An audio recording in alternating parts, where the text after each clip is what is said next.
Raptors go down 3-0 to the Wizards and face the prospect of getting swept. Don't really want to do this podcast, but needs must. All that. Raptors Weekly Extra starts now.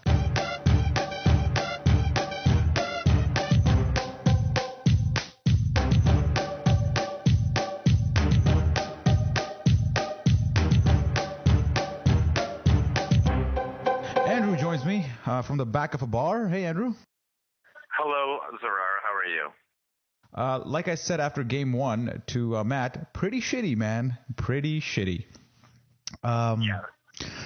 All right, so let's talk about this. I was gonna say, I didn't expect us to win that game for a single moment up until we were all of a sudden only down 3 with 40 seconds left, and then I thought we might do this. It's the first time I allowed myself, like Charlie Brown, to think that Lucy would not pull the football away. Yeah, I almost held off. I almost held off optimism the whole time, and then just at the end. Yeah, I mean that matchup of Pierce versus Ross always scared me, just because Pierce was like designed in a lab for moments like these, and Ross. Was it Ross or Patterson who was guarding that last?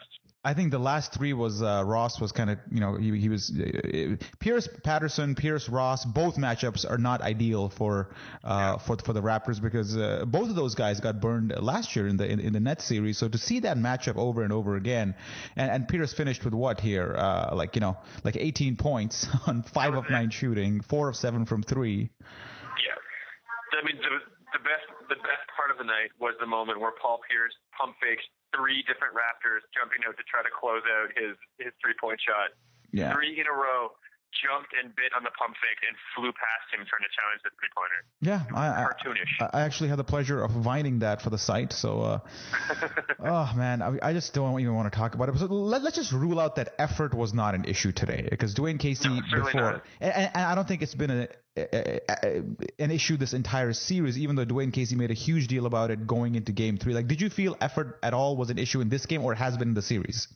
I don't think so. I mean, I'm not even sure on the season if it was really the biggest part. I think that nearly every press conference Dwayne Casey's had all season, talking about trying to defend the defense while the defense isn't working, he keeps saying effort. This guy's not putting in the effort.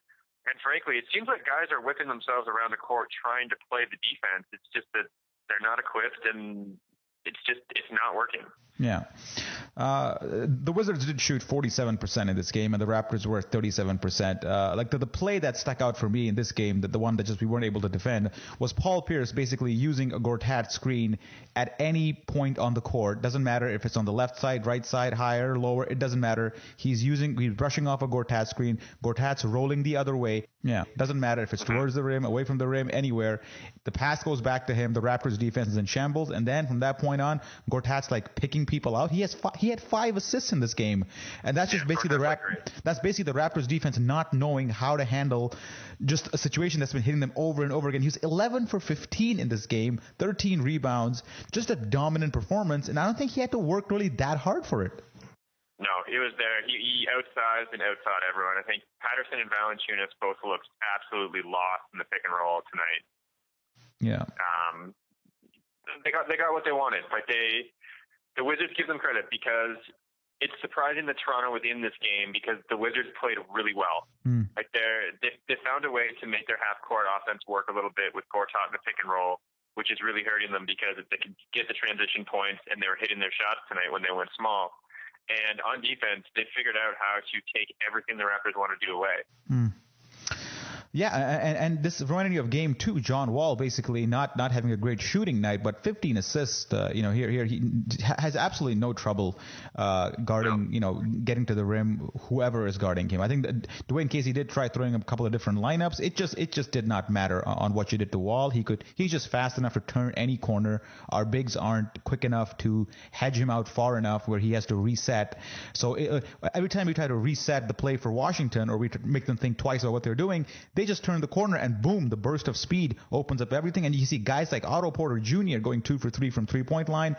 But the initial point of attack is what's killing the Raptors. At least it did in this game. Yeah, Wall got to the rim whenever he wanted. He was so explosive and so smart with the basketball, and the Raptors weren't bringing big help over, and he was just having uncontested layups. And as soon as they started trying to just sell out and just have everyone rush in to contain him, he would just smartly kick the ball out for a 3-pointer or one pass away from a 3-pointer. And down the stretch, every time he would do that, and the Raptors would commit and try to take it away from Wall, he would kick it out to Porter or Pierce, and I think they hit their last 3 or 4. And that's that. Yeah, and both teams, we'll talk about James Johnson not playing and all that. Both teams have shortened their rotation. The Raptors only played 9 guys. Washington only played 8. But 2 of those guys, Drew Gooden and Otto Porter Jr., 2 guys you wouldn't have thought would have made a huge impact in the series, are going a combined 8 for 17 and have 23 points and 15 rebounds. So the efficient bench production Washington's getting, and how the Raptors have struggled to adapt to their role players has been really a storyline in the series and in this game as well. And Nene hasn't been fantastic in this series, but aside from that, I mean, who can you think of that is getting minutes for Washington and not playing well? Yeah. I'm having a hard time thinking of anyone aside from maybe Amir Johnson at times, and at least tonight. Can you think of anyone else on the Raptors who would be playing as well or better than anyone of the top 5 Washington players? No, it's for their roles. DeMar DeRozan, but not from a shooting perspective. I thought he had a great game. I mean, what he had 20 points in the first quarter, but again, a repeat of game 2, man. You switch a bigger defender on him, and suddenly he's neutralized. He's got like 12 points the rest of the game. He was guarded by Paul Pierce at the start of game 2. He was on fire. He was guarded by Paul Pierce at the start of game 3. He was on fire. In both games, the exact same adjustment was made. Otto Porter Jr. was brought in. A couple of different looks were thrown at DeRozan, a fake double, and so on, and he's out of the game. Why is it so simple to stop our best player? The Wizards in the second half, adjusting to what he did in the first quarter, they started playing almost like a hybrid zone with the 2 big men down low, and they would just have one. Whenever DeMar was trying to work the ball in low for a mid-range shot, they would have one of their big men just creep up and just continually creep closer and closer as DeMar would try to back his man down. So when DeMar turns to try to look for a shot, he's got 2 guys right there, and one of them he can't shoot over. And they know that he is wanting to take that shot. He's not looking to kick it out. And if he is going to kick it out, the Raptors probably aren't set for a great second option. The same thing in the pick and roll. Washington has totally committed to the ball handler, and they take away the shot on the pick and roll. And you can see something. There was a few times where Amir was wide open on the pick and roll, just waiting for a pass. And both Lowry and DeMar just don't see that. They try to force the layup themselves, and Washington knows that's what they want to do, and they take that shot away, and there's no counter. Yeah, that's the difference between the 2 teams. I find is that like we double their big players too. Like we trap Wall as well, but they always seem to have like an intermediary outlet before the 3-point shot. DeRozan doesn't have that. Like as soon as he's trapped, he has to basically make like a cross-court pass to free himself of the ball and make an outlet. Whereas Washington is spaced out better. Wall can make a short pass to Gortat, who can then pick out shooters, but DeRozan is in such a position that he has nobody to pass to, whether it be poor spacing, whether it be like no release valve there. It's all left to him, and I'm frankly impressed by the fact that DeRozan has had 6 assists in this game, because he got no help whatsoever every time he got trapped. It was all like, DeRozan, you're stuck in mud, get yourself out. There's no help coming. That's the problem with spending 2 years playing an offense where the whole idea is for that one guy to get his shot, is that no one is expecting the pass, no one is ready for it, and it's really difficult to create spacing from where DeMar is trying to get his shot. It's a lot easier to take those passes away, because it's like you're saying, half the time DeMar is making these passes. Yeah. Either A, he's already left his feet a fair amount of the time, and B, he's forced to go cross court. He's not dribbling into the team, and where their defense is collapsing. The defense is already set. They're not adjusting to what he's doing. They're set and prepared for it. So no one's moving. Everyone's already in position to take away that pass. Yeah, like that's bang on, man. Because like you just compare the two offenses today, and DeMar DeRozan is going up against a very prepared Washington defense that has him covered no matter what he does. Like I saw maybe like 5 or 6 instances total where the Washington defense was kind of like out of sorts, but the Raptors defense was out of sorts basically on every other possession, and I'm surprised the game is actually this close. A lot of DeMar's early shots, like especially the threes that he took in the first quarter, like those, he wasn't getting wide open shots. He was hitting contested shots as much as he was getting to the rim or anything else. Yeah. So let's talk about the big players in a bit, but first let's talk about 2 tactical moves or lack of moves in this game. The first one was in the third quarter. Amir Johnson and Jonas Valanciunas had some really strong play, and they were really the reasons why the Raptors came back and actually took the lead after being down 9, and it looked like all hope was gone. But they came back. Dwayne Casey He played Valanciunas even though he had 4 fouls, and he produced. He struggled in the first couple of quarters, but he produced well in the third. Linked up with Amir Johnson really well. Lowry had a couple of good passes. The Raptors had momentum. Fourth quarter, the lineup of Johnson and Valanciunas didn't even see the court. Valanciunas didn't even get off the bench. Explain maybe, if you can. I mean, it's hard to justify something that didn't work, but I think that Casey's demonstrated that he trusts certain guys to play defense, whether or not that is something that reflects well in results or not. But he trusts Patterson, and he wanted Patterson out there. He did play Amir a fair bit of minutes still in the fourth, but just not those two guys together. It's hard to explain. It's really hard to explain why, again, James Johnson, who they talk about being matchup dependent, when you're getting absolutely destroyed with a mobile 4 who is pump faking and dribbling from outside between Otto Porter or Paul Pierce, when Patterson can't stay with those guys and he's just getting burned off the dribble, he can't move around the way they're moving.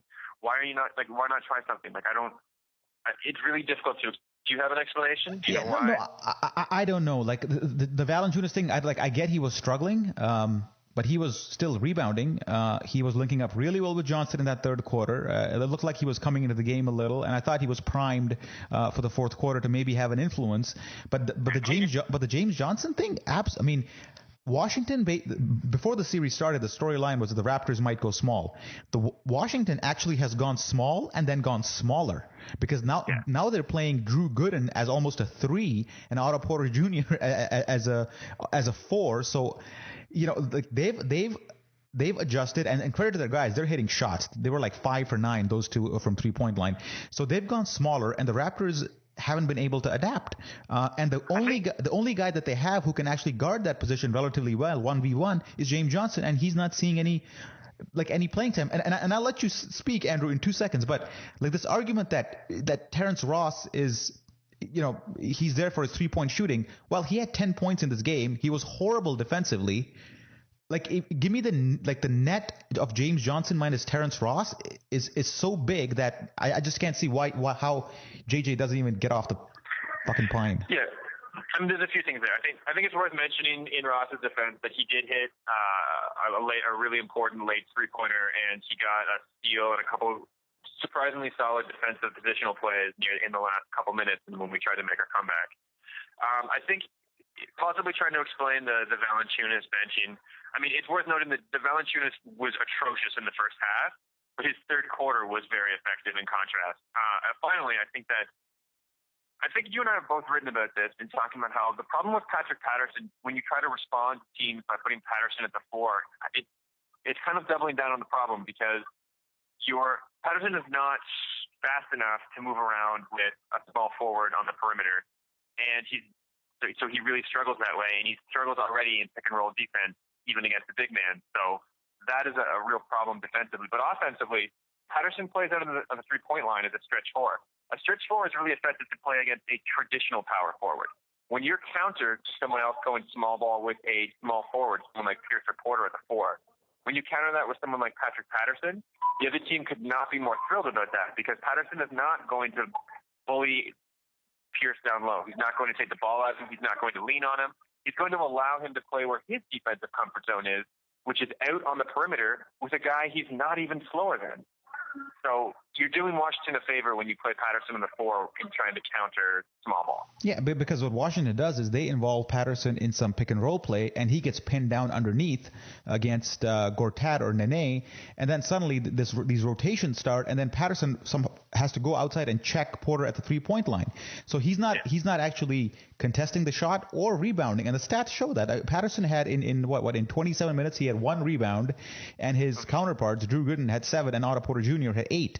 So Patterson, like, his influence has been completely just gutted. Like we've turned a good effective player into a minus 13 player. Yes, exactly. You're asking him to do something that is outside of his comfort zone. It's the misuse of your talent. Yeah. So let's talk about Kyle Lowry for a bit here. He struggled again, 38 minutes, 5 for 22, 3 for 10. If this was a meritocracy where you got playing time based on performance, Kyle Lowry would be further down the bench than Landry Fields was.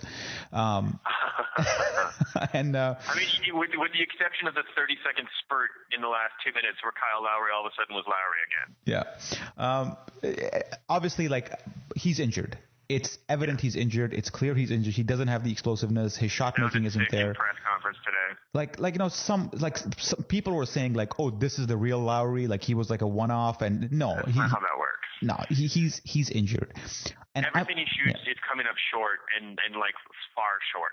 Like that's evident of someone who is not getting the lift on their jump shot that they're accustomed to. And like I remember you and I potting. I think Will was there as well. We talked about Lowry getting extensive minutes at the end of the regular season. We were like, this is great, but hopefully he's 100%, because if he's playing this kind of minutes, I just don't see how a back can't aggravate itself by playing this heavy of an effort in like back-to-back nights in Miami and in Orlando. I remember those two games. And now we're seeing that he's clearly not 100%, and the Raptors have known about his fatigue, his injury issues since the All-Star break. And this is a case of just simply mismanaging a player's health. Are you trying to say that there hasn't been a phenomenal job done by the coaching staff down the stretch of the season, Zara? Because I have not heard that suggested by anyone else. I'm talking about the coaching staff, the medical staff, everybody. Like, he's our best player. You're entering the postseason. Your playoff position is basically sewed up in January. All you got to do is get these guys to the finish line and healthy, and you have not been able to do that despite getting ample notice about this guy's injury. It's the writing appears very much to be on the wall about a lot of things on this team and their management and the rest of the season. Are you done? Is that it? What is it? Yeah, that's it. It's over. Like, I think the time has drawn nigh for this coaching staff. I think this team is going to look fairly different coming into training camp next season, and the season is over. If we win Game 4, I will be genuinely surprised. I think Game 4 is just all about trying to get an extra gate at the ACC so you could make some money back. That's all.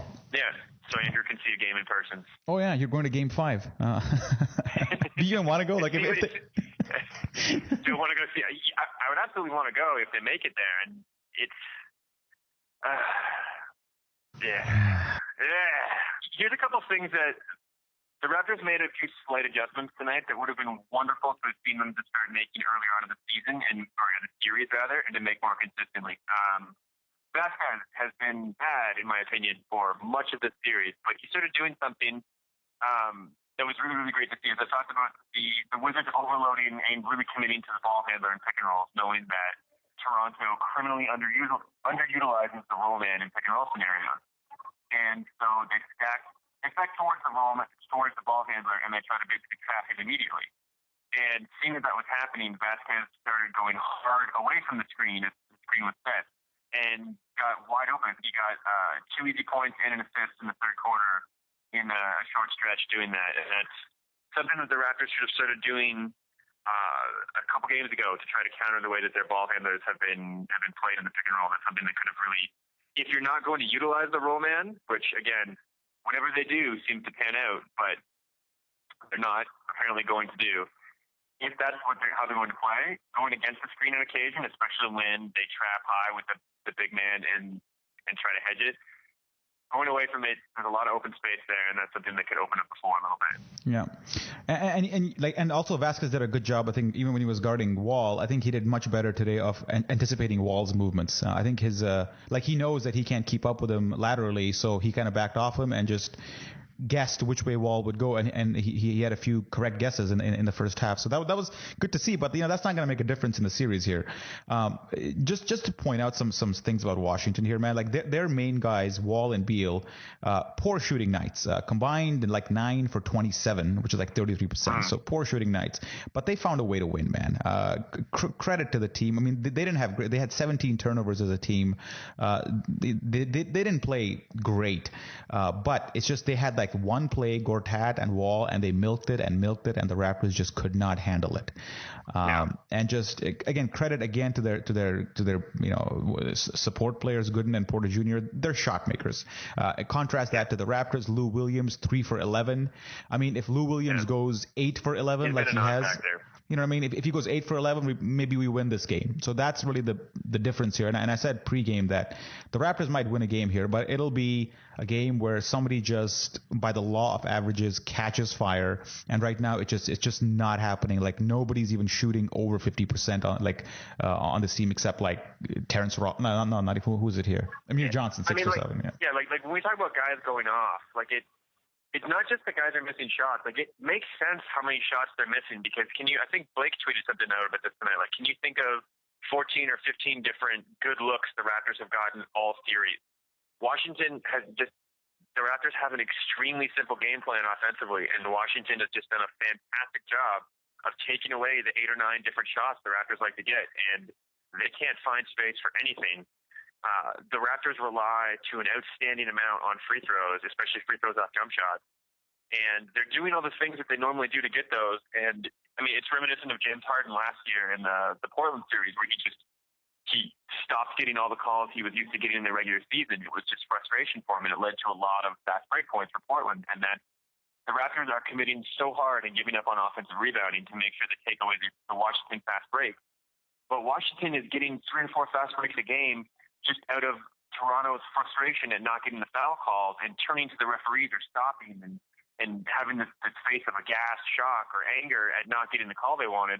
And meanwhile, Washington is rushing up the court, and you're losing any of the advantage you might have gotten from punting on offensive rebounding to take that away, and you're losing on 2 different fronts now. And we make fun of Randy Whitman, and like if you noticed one thing about this game, it's that the Washington bigs look for the outlet very aggressively. It's rebound and one pass, and it's in the front court. It's that simple as that. They get into their offensive sets within, I'd say, 3 to 4 seconds. Like Wall makes it an effort of like pushing it up the floor just to get it to past half court. Like they have the ball over in 4 seconds max.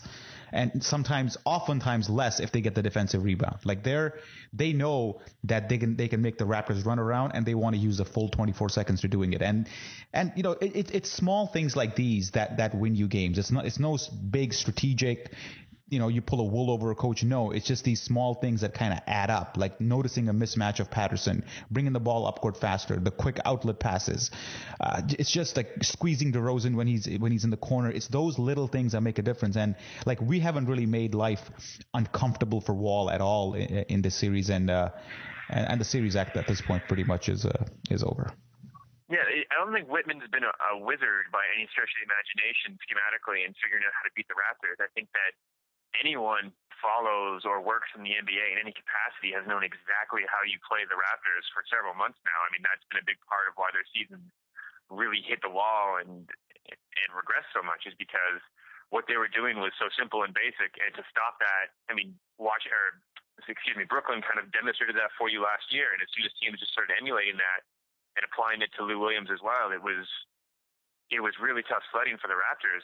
And I mean, credit to Whitman for just actually doing those things. Just a lot of really simple things, and that's the direction that he's asked the team to go in. And a lot of the credit goes to the Washington players for just playing really disciplined, smart basketball. And they didn't do that a lot through the season. And I mean, they look a lot better than they looked through much of the season right now. And the Raptors look like they have not gotten better since the start of the season.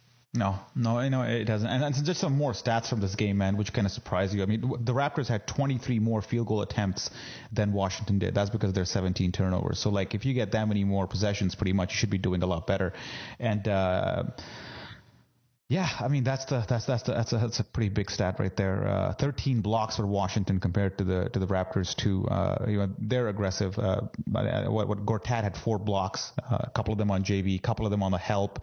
So that interior presence that we feared before the series is kind of manifesting itself, and this game was a perfect example. On the other hand, the Raptors' interior defense is nothing. I don't think John Wall or Bradley Beal or Otto Porter drive to the rim and even think about if there's going to be any sort of help at the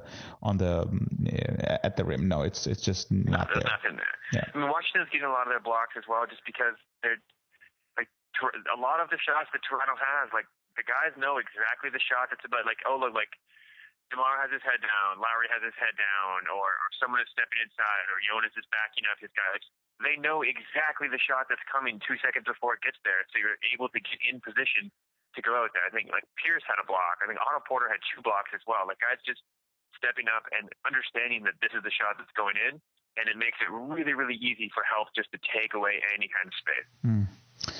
Yeah, and the Raptors playing poorly, like we should mention, like this is not obviously the postseason has highlighted and maybe accentuated how poorly the Raptors have been playing, but this has been going on, Andrew, for like 40 games now.